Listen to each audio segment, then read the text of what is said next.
you have a business. It's doing well, whatever that business is. It could be an accounting firm. It could be a cleaning business. It could be an air conditioning business, you name it. And you're doing really well. Maybe you're doing $2 million a year in revenue. You have some nice profit. And then you say to yourself, this could be so much bigger. How can I double my business? Well, increasing your business can be very risky. You have to sell more stuff, right? So I talk about how to double your business without having to sell more stuff.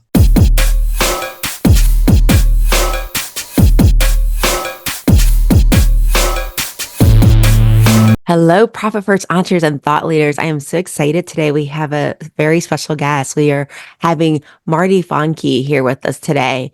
And I'm excited about this conversation because we're going to talk about exit strategies and particularly setting your business up for sale, right? So being able to get that best price that you can possibly get for your business, because at the end of the day, none of us are going to take our businesses to the grave, hopefully. And so having it set up for success is going to be a very important conversation. Marty is a seasoned world-class marketer. He's got over 30 years of experience growing and scaling businesses and over 20 years of experience in the mergers and acquisition space.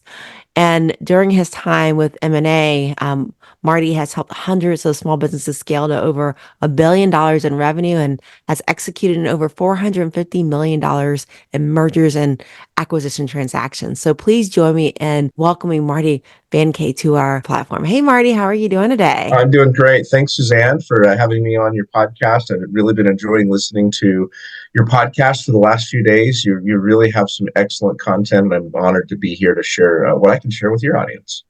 Well, thank you for the feedback, and also we're excited to be here to be able to take your morsels of wisdom today. And, I think it's important, first of all, to talk about why do people buy businesses? Because I think a lot of times people think, I'm just going to sell my business, but they don't really set their business up for that valuation because they're not focused on the buyer, right, at the end of the day. And so let's talk about why are buyers interested in buying businesses? That's a great question. I'd like to address your audience right now really quick just before we get started, and because they may be thinking, well, I have no interest in buying or selling my business. I'm just trying to grow it, or I'm just trying to do whatever. Stick around because I've got reasons to, regardless of whether you're even thinking about buying or selling a business, I've got some information for you that's going to help you, even if you're not thinking about it. So to address your question directly, why do people buy a business? There's lots of different types of buyers out there that are looking to acquire businesses. So the biggest sector that I've been seeing lately, and when I say lately, I mean through 2023, 2024, is the entrepreneurial corporate refugee, I call them. Now, what does that look like? There are lots and lots of things happening in the big corporate world, the tech world, the retail world, et cetera, businesses shutting down, layoffs happening, lots of bad news in kind of the big corporate world. And so we're being bombarded with people who are contacting us saying, you know what, I'm tired of having my fate in somebody else's hands. I want to own a business where I can control my destiny. I can decide how much money I make when I work, et cetera. And they're looking to acquire businesses that can give them the life that they want. And that has been really interesting to watch that happen the last couple of years, because people are understanding that owning a business can be much more rewarding than just working a 9-to-5 corporate job that you might lose any day and you'll never, with no warning. So that's one type of buyer. The other type of buyer we work with is the growth through acquisition buyer, meaning you have a business. It's doing well, whatever that business is. It could be an accounting firm. It could be a cleaning business. It could be an air conditioning business, you name it. And you're doing really well. Maybe you're doing $2 million a year in revenue. You have some nice profit. And then you say to yourself, this could be so much bigger. How can I double my business? Well, increasing your business can be very risky. You have to sell more stuff, right? So I talk about how to double your business without having to sell more stuff. How do you grow a business without spending more money on marketing? And the faster you try and grow and the bigger you try and grow, the more risks you take. And so it can be harder. A lot of times you grow your business and you lose profits, and because you're taking bigger risks, and that can be really dangerous.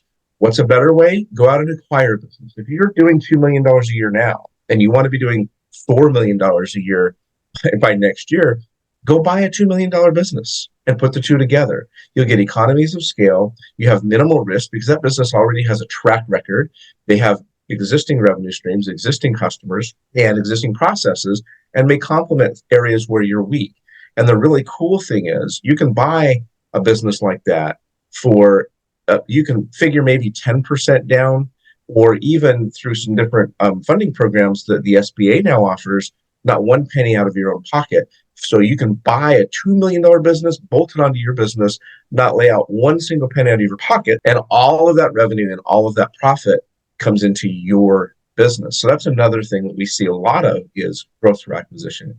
And you hear about that in the big companies. You hear about airlines merging or banks merging, things like that. But you don't hear about it as much in the small business sector, and that's where the fun really happens. So those are a couple of areas that we're seeing a lot of activity in, of buyers who are looking for great businesses too. I love it. I love it. And that's true. A lot of people are focused on organic growth, and there's nothing like building a business organically, right? It's Mhm. all yours, right? It's your baby, and you've handpicked every client, or your team has. However, there are other ways to get to that endpoint, and faster ways, in fact. And thank you for sharing that. And Marty, we're going to have you back on our podcast one day to talk about SBA loans and how to get those acquisitions for some of those for some of you guys that want to jump into doubling your business by acquiring competitors or other lines of businesses that may complement your own. So Sure. definitely a great conversation there. So let's talk today about creating a business that's sellable, right? And what do we need to do to create a business that's attractive to the buyer and sells? That's a great question. And as I promised, even if you're not thinking about selling your business, this information is applicable to you. So let's talk about the why before we talk about the what. Is that okay? Absolutely. Okay, cool. So here's the why. So you have a great business, it's doing well, you're following the profits first methodology, and you're putting great income in your pocket, and everything's going really good. So you're thinking to yourself, why would I sell? I have no interest in selling right now. Well, here's a couple of things. A lot of people, most people will buy or sell one business or less in their entire life. But many people will buy or sell multiple houses in their entire life. So I generally use a house analogy to explain this because it makes sense with most people.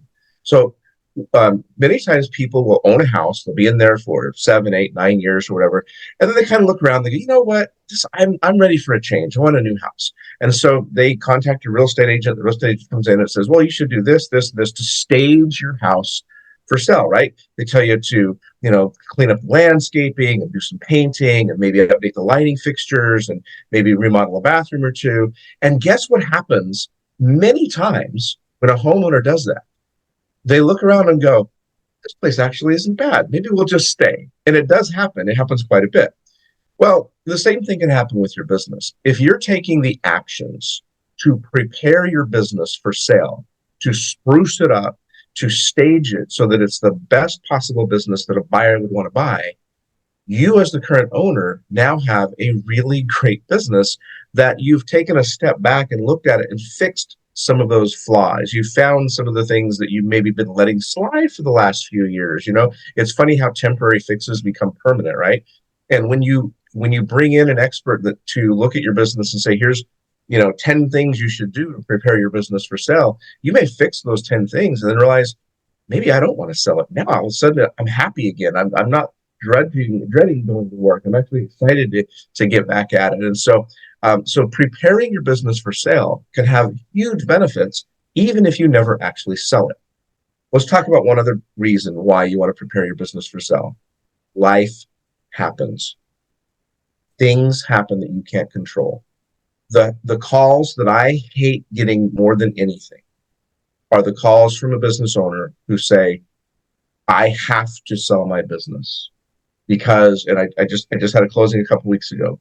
There were three. It was a family business. Three family members run the business. Two of the family members got cancer at the same time. They had to sell their business, and they had to sell it right then. Was the business ready to be sold? Absolutely not. Did they get top dollar for that business? No, they did not, because it wasn't ready to be sold. Things happen in life: divorces, illnesses, financial situations, accidents, um, So many things can happen that can force you to have to sell your business, even if you had no idea the day before that you were going to. If your business is always ready to sell, then you're prepared for those types of emergencies. And nobody wants to think about those types of things, but you have insurance for a reason, right? You drive your car hoping you never get into a car accident, but you're insured just in case you do. Your house, you have insurance in case there's a fire. You don't ever want a fire, but you're insured just in case you do. People don't insure their businesses. They think that nothing's going to happen. And then when something does, they're caught unprepared. So that's another reason to prepare your business for sale, even if you never plan to sell it. All right. So the what, you asked me what. So let's talk about a couple of things to prepare your business for sale. So number one, your business needs to be operationally strong. It should be able to run without you. We highly recommend that you have an operating system for your business. When I say an operating system, I do not mean software. An operating system is a process and system for operating your business that where everything is documented, decision making, meeting rhythms, dashboard. It's everything you need to run your business effectively. And there are some operating systems out there that we love to talk about from third parties. I'm not here to sell anything, by the way. There's the EOS system, an entrepreneurial operating system from Gino Wickman. There's the scaling up system from Vern Harnish, which used to be called Gazelles. And then there's a newer operating system out there called Scalable Operating System, which kind of combines the two of those. They kind of took best practices from the two of those from Ryan Deiss and Roland Frazier. And again, these are operating systems that allow your business to run effectively and efficiently. The decision making, the processes of every operation that you have, every procedure, it's really, really important that your business be running smoothly, because that's what buyers are looking for, is a business that's not a total disaster when they step in. Oh yeah, Now, no one wants a disaster when they step in. And Marty, I was even just thinking about, just some of the earlier comments that you had made too, I recently went through a divestiture in our business and we sold a part of it. And I remember like at the end, I was looking at the business as we were about to close the day before, and I was like, I could just keep this thing, and so I really relate to that homeowner's method, just thought, because, you do build a business that is attracted to buyers and you start looking at it like, oh, maybe I should keep this, right? mhm, Which is really important. And I also think that it's important too to note, just like you said, it's having your business ready to sell it at any time. And the things that you're about to talk about are things that make that possible, that you can sell your business at any time. Plus, it makes your life wonderful too. If you do the things that you're going about to talk about today, it makes a business that, if somebody else wants it, you're going to want it too, which is exactly. going to make your life better, which is going to be really good with that. Yeah. We've had clients call us who are working 60 hours a week and they're just burned out and tired and they want to get rid of their business. And we help them through the process of getting it ready for sale. And all of a sudden they're only working 20 hours a week, making more money. And they're like, well, wait a minute, maybe I don't want to sell it. And it's just crazy. And so again, the steps of preparing a business for sale will help you whether you sell it or not. So yeah, lack of processes of a business operating system is one of the first things we always look to fix in a business when we're preparing it for sale. The next thing is the financials. Oh my goodness, we see so many businesses whose financials are an absolute catastrophe. The owners don't understand their financials. They have not been operating their financials properly. They're not accurate. They're not. They're just a mess.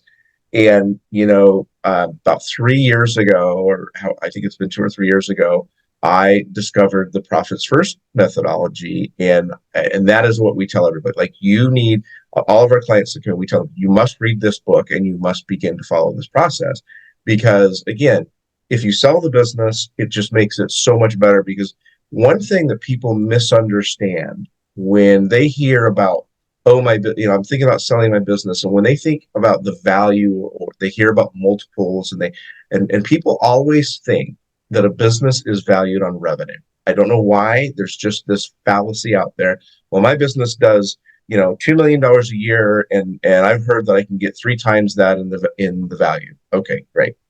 Not true at all. Businesses are not valued on revenue. What are businesses valued on, Suzanne? They're valued on profits, right? It's That's EBITDA, right. right? They're So valued on easy a profit. And for multiple of some EBITDA. reason, yeah. And 9 out of 10 people that contact us don't realize that. They don't realize how critical profits are to their business. And so that's the first thing we always do is say, what's your profit margin now? How do you grow that profit? How do you protect that profit? It's so absolutely important. So we are huge fans of profit first, and we tell everybody to follow that system. So I love what you're doing out there in the world and helping businesses with that, because it's just really so important. Financials need to be in order. Your operations need to be in order. And then if you do those two things, you can hit kind of the third thing that we always recommend, which is you want a business that the owner does not have to be there 60 hours a week.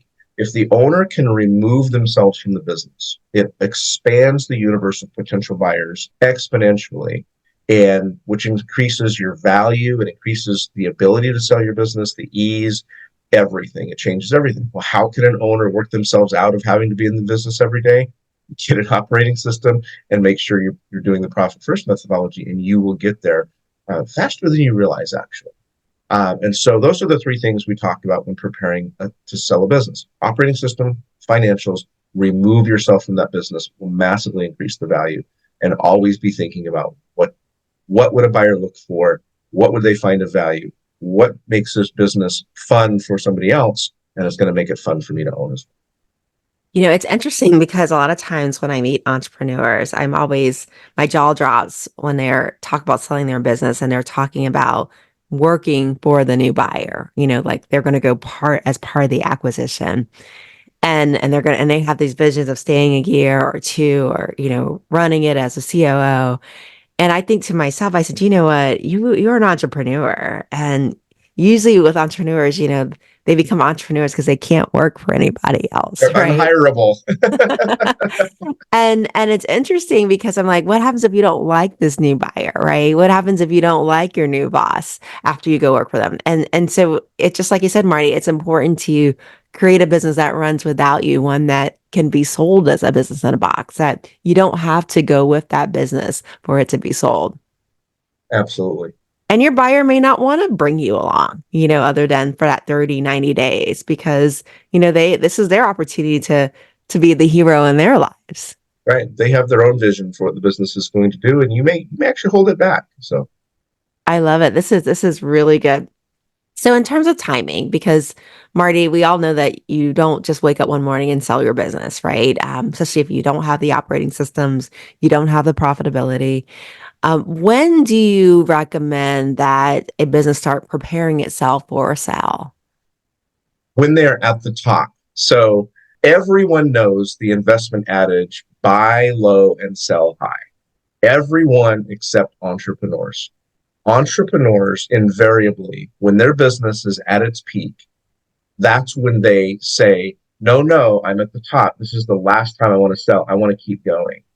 And unfortunately, businesses have peaks and valleys, and cycles. And it doesn't matter how big or small you are, there are peaks and valleys and cycles. And unfortunately, I would say 90% of business owners call me when they're at the bottom. They're like, well, last year I did X million, this year I did Y.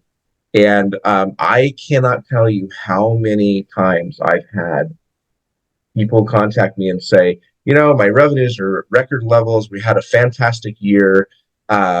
We're thinking about maybe selling in a year or two when we've continued this growth pattern. And I always say, if you're calling me and thinking about it, if you're even thinking about it, you're putting this thought in your head that you want to exit your business, you better do it now, because there's this little mental piece there that you've already got one foot out the door.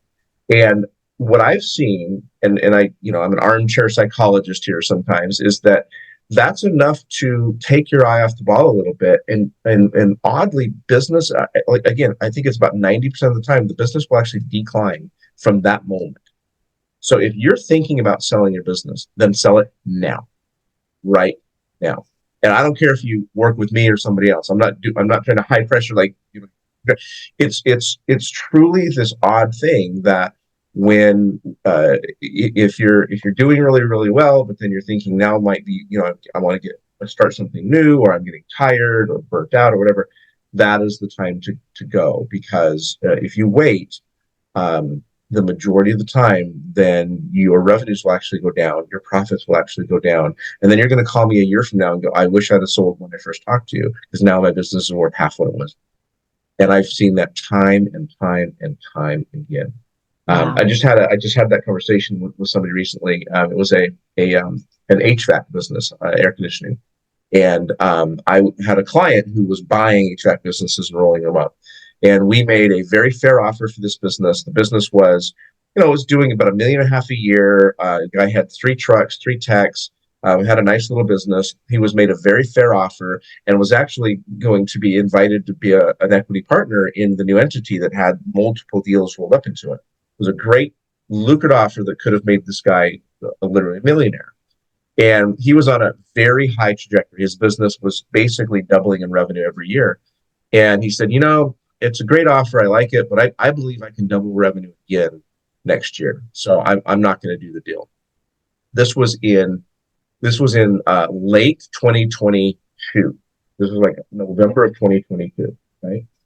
I stayed in touch with him, and in the beginning of 2024, so about 13 months later, he calls me and says, I'm ready to sell my business now. And I said, okay, what's going on? Did you double it? He goes, well, no, I had this big commercial contract, and it fell through. And so my revenues have gone from $1.5 million to 400,000. Oh no. I've had to lay off the 2 techs. I've had to sell the 2 trucks. And so it's kind of just me out there in the field. And I had to tell him, you don't have a business.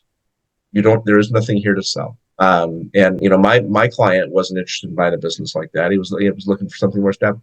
And so he went from getting a 7-figure deal that could have wound up being huge over the next 2 to 3 years, because of a roll-up strategy, to having a business that absolutely, because he believed he could continue doubling his business every year in perpetuity. And that's just not realistic organically. It's just not. So I hated to have to tell that guy, but yeah, I don't know what I think he's still out just fixing air conditioners right now. So. Oh wow. And timing is everything, right? It Everybody is. wants to buy a winner, right? Right. And entrepreneurs, for whatever reason, never realize that selling high is the time to go. They always think that when they're at their best, that's the last time they want to sell, and it's not. And so entrepreneurs, for some reason, tend to buy high and sell low. And I'm here to please encourage your listeners not to fall into that. Oh yeah. I always say you sell the business that you want, right? Mm-hmm. That's the business that you sell. Yep. Absolutely. It's interesting, Marty, because, a lot of people wonder, where do they meet potential buyers? How long does it take to meet a buyer? How long does this process last? Well, it can take we've had some businesses that sell within weeks, and some businesses that can take a year or more. A lot of factors come into play. Whether your business is ready to be sold. Are the financials still a mess? Like I said, sometimes you have to sell the business now because something's forcing you to do so. And if the financials are a mess and the business is a mess and it's chaos, it's going to take a while to find a buyer to come in and clean up that mess. And it might take 6 months. It might take 9 months. If everything is in order and everything is strong, and it's a great business and you're asking the right asking, it can take just a couple of months. The fastest it takes is usually, we've had a few businesses that we've sold within a matter of weeks. And again, the right business at the right price can sell quickly. On the average, probably 3 or 4 months to get the buyer. And then it takes usually anywhere from 2 to 3 months to close, depending on their funding and things like that. SBA takes a little bit longer to close, and the conventional. So, but yeah, the better your business is, the faster it will sell, and for the highest value. I love it. Any advice on picking a broker or picking someone that's can help you with this process? Yeah, absolutely. So, you want to have somebody who has expertise in your sector. So, for example, my firm, we specialize only in portable businesses, meaning digital businesses like e-commerce, software, agencies, things like that, or service businesses. We do like home interior, electrical, HVAC, things like that, dental practices. What we don't do is any kind of retail, restaurants, gas stations, dry cleaners. We don't do any kind of what we call Main Street businesses. Many business brokers, that's what they specialize in, is Main Street business. So you want to work with somebody who has a long track record of experience in getting or in getting businesses so type of business that you are. You also want to aggressively check references. There are a lot of really bad business brokers out there, and they give the whole industry a really bad name. By the way, the average success rate of a business broker, the average business broker sells 15 to 20% of the businesses they list. That's it. That's according to their own trade association, the International Business Brokers Association, IBBA. We are not brokers. We are advisors. We're different in a number of ways. And our record of success is 78.2%. And so you want to find out what is their closing rate, what is their track record of success, and check references. I can give you a stack of letters of recommendation that's as tall as you are. Not everybody can do that. You want to know that they have a track record of success. And then the last thing I'll say is do what I would call a secret shopper on them.